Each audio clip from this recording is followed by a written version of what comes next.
Pemirsa, viral di media sosial, dua bocah mengambil sisa makanan pejabat dan tamu undangan saat pelaksanaan upacara HUT ke-80 RI Kabupaten Goa, Sulawesi Selatan. Aksi kedua bocah ini pun menyita perhatian publik. Sebuah video amatir memperlihatkan dua orang bocah yang mengumpulkan sisa-sisa makanan kue dari para pejabat dan tamu undangan saat pelaksanaan upacara HUT ke-80 Republik Indonesia Minggu 17 Agustus 2025. Dua anak laki-laki ini membuka satu persatu dus kue yang jatuh ke lantai karpet dan mengumpulkannya untuk dibawa pulang ke rumahnya. Aksi keduanya pun viral di media sosial dan mengundang rasa empati dari warganet karena mengingatkan tentang pentingnya kepedulian terhadap orang di sekitar yang sangat membutuhkan bantuan dan perhatian di momen kemerdekaan. Indonesia dirampok sejak dahulu kala. Portugis dan Belanda kaya karena kita. Indonesia diperebutkan penguasa. Rakyat sengsara, penguasa sibuk berdrama. Saling tikam sesama mereka, berebut kuasa, merampok negara. Negeriku dijajah tiada henti, nyoblos berulang kali, tak bosankah dikibuli. Pajak semakin tinggi, apapun dikorupsi, dari pupuk petani sampai dana haji. Lihat anak itu yang ada di video itu, negara yang merdeka, rakyat yang merana gitu. Tapi ngomongin yang begitu tuh bahaya ya. Bukan masalah itunya, Mas, tapi tidak semua orang sekarang tuh seneng ngomongin tentang yang gitu-gitu tuh. Karena buat dia itu sesuatu yang menyakitkan. Contohlah saya ngeliat yang gitu-gitu cukup tahu aja, tapi nggak ngomong-ngomong. Kenapa terlalu menyakitkan gitu? Isinya begini, kita tiap hari kita bisa makan, alhamdulillah dipenuhi sama Allah ya segala. Tapi ngelihat orang sampai mengutin yang begitu gitu, itu memang Pak masih bersih karena masih dalam plastik gitu. Ini sedih juga gitu. Saya tuh suka sakit belum nyeredet hati itu apa ya? Itu tersayat sembilu gitu. Sedih banget. Gitu. Ya memang saya sepakat dengan Mas Ake ya, lihat begitu memang saya suka sepintas aja sih. Kalau kelamaan itu menjadi baper ya, baperan jadi nanti jadi emosi, jadi kesel lah, itu kan harusnya kita hindari hal itu. Pokoknya sekedar tahu, bukan berarti cuek gitu kan. Tapi untuk memelihara hati gimana ya? Kembali lagi tadi, ini udah takdirnya begitu. Indonesia harus melewati hal itu dulu sebelum kita nggak tahu nantinya bagaimana gitu kan. Tambah baik, apakah tambah buruk? Ya, gitu. Dengan harapannya tambah baik kan, tetapi melalui sesuatu yang buruk dulu nih. Sekarang kita lagi ngalami hal-hal yang buruk ini kan. Ya, yang satu kejadian yang menyakitkan ya dari orang-orang yang entah di DPR, entah di pemerintahan segala macam, aturan macam-macam ya. Tapi memang itu harus dilalui gitu. Harus dilalui. Nah, inilah takdir tadi. Lalui, nanti Allah akan kasih apa gitu. Nggak tahu. Ya inilah kondisi kita begitu. Karena memelihara hati itu susah. Kalau kita udah baper, mungkin saya tahu tipe dia bisa sakit. Karena melihat sesuatu yang kita tahu seharusnya tidak terjadi, tapi kita tidak bisa berbuat apa-apa untuk memperbaiki. Iya. Seluruh Indonesia itu dari atas sampai bawah itu sudah salah semua itu. Memperbaiki dari posisi mana kita susah. Ada orang bener satu aja misalnya di DPRD gitu, satu aja bener gitu, pasti ntar akan terlempar dia. Kondisi kita ini memang parah gitu. Minta sama Allah mudah-mudahan ini nanti akan dengan sendirinya nih Allah akan menyingkirkan orang-orang yang bermasalah. Dengan cara apa? Walau alam bisawab kita nggak tahu. Itu kekuatan doa di situ. Sederek Saikoji, santai ngopi ngaji, santai boleh, ngaji harus. Nah, ini yang kita lakukan. Ngopi enak. Ngopi apa dong? Ngomongin perkara iman. Oh, ngopi adalah ngomongin perkara iman. Begitu katanya. Kebetulan saya tidak ngopi, saya nyoklat. Ya, barusan yang diobrolin pada pembukaan tadi adalah fenomena yang terjadi di sekitar kita. Di situ ada adegan yang tidak masuk di rundown, tapi seorang anak kecil memunguti kue, ya, ketika ada deretan bangku kosong berkarpet merah, ya, setelah acara kemerdekaan kemarin. Kemudian bocah tadi memunguti kue dalam kotak makanan yang ditinggal begitu saja oleh pemiliknya. Maka muncullah apa yang dalam title tersebut, makanan sisamu adalah hidangan yang lezat bagi yang lain. Makanan sisamu adalah hidangan lezat bagi yang lain.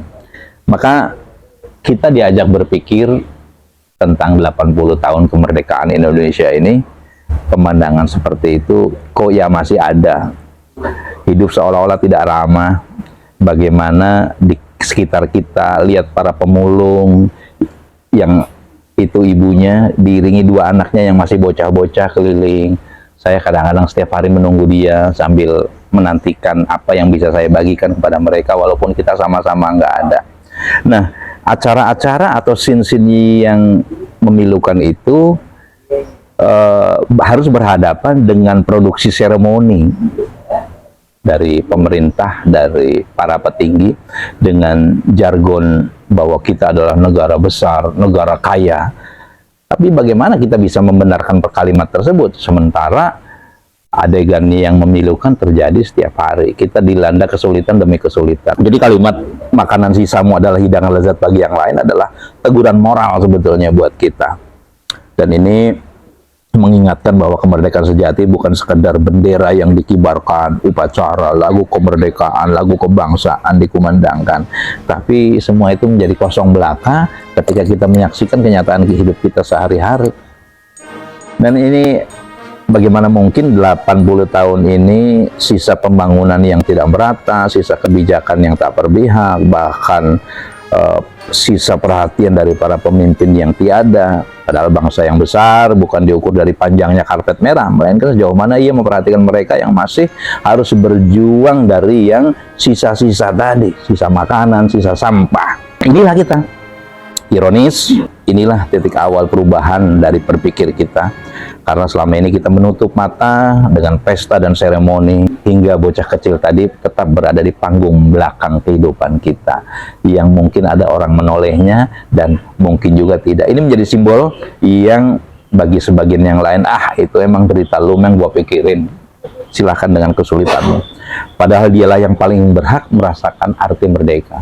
Saya teringat pada pembicaraan seseorang tokoh tadi pagi, bahwa betul kok, analisis dari KPK, studi dari KPK, waktu dipimpin Abraham Samad, angka 20 juta itu bisa diperoleh dari tiap keluarga Indonesia, bagi tiap keluarga Indonesia, tanpa mereka bekerja, bahwa jaminan pemerintah itu sebesar itu. Kalau uang ini tidak korupsi secara membagi buta dan gila-gilaan, secara brutal di Indonesia ini, hingga entah kapan keadaan ini akan berakhir. Barangkali itu tadi kalau saya konklusikan obrolan Kang Ake dan Mas Gun ini, kita teringat apa yang semestinya para pemimpin negeri ini lakukan, yaitu adalah memegang amanah dengan benar, memegang amanah. Karena tiap kita adalah pengemban amanah. Apalagi amanah yang paling berat adalah para pemimpin. Jadi sesungguhnya Allah itu memerintahkan kepada kalian untuk menyampaikan amanat kepada yang berhak menerimanya. Para pemegang amanat ini dipilih sudah melalui baik yang yudikatifnya, eksekutifnya maupun semuanya dirusak di kita ini. Semuanya rusak. Sedih kok, kenapa bangsa ini yang menghasilkan orang-orang pinter, tapi karena tidak amanah, ya akhirnya dihancurkan sehancur-hancurnya, yang menyebabkan rakyat pilu. homo homini lupus terjadi. Kita saling memakan, saling memangsa yang lain, khususnya yang punya kekuasaan, memangsa rakyatnya. Padahal Allah katakan, wala ta'kulu amwalakum bainakum bil batil wala tudu biha ilal hukam. Dan janganlah kalian memakan harta sebagian yang lain dengan jalan yang batil. Ini kan maling, merampok. Gila itu. Kehancuran kita itu seperti itu sebetulnya, kalau ngerampok dan maling. Vlog tadi pagi saya lihat di Jepang, orang Indonesia yang tinggal di Jepang tuh, itu orang di Jepang tuh begini, kemakmurannya kaya-kaya gitu, walaupun dalam hal tertentu dia miskin gitu, karena nggak mau kawin, nggak mau punya anak gitu kan. Tapi dalam hal prosperity mereka maju. Lalu diomong sama dia tuh, coba di Indonesia, kalau berhenti korupsinya ya, kata si vlogger tadi tuh, nggak gila-gilaan. Tentu kita bangsa Indonesia tuh nggak semelarat ini, Jepang-Jepang aja sih lewat. Iya emang benar, Dan janganlah kalian menyuap kepada para penguasa agar dapat memakan sebagian harta orang lain dengan dosa, padahal kalian mengetahui. Walakum bil batil wa tuddu biha ilal hukam.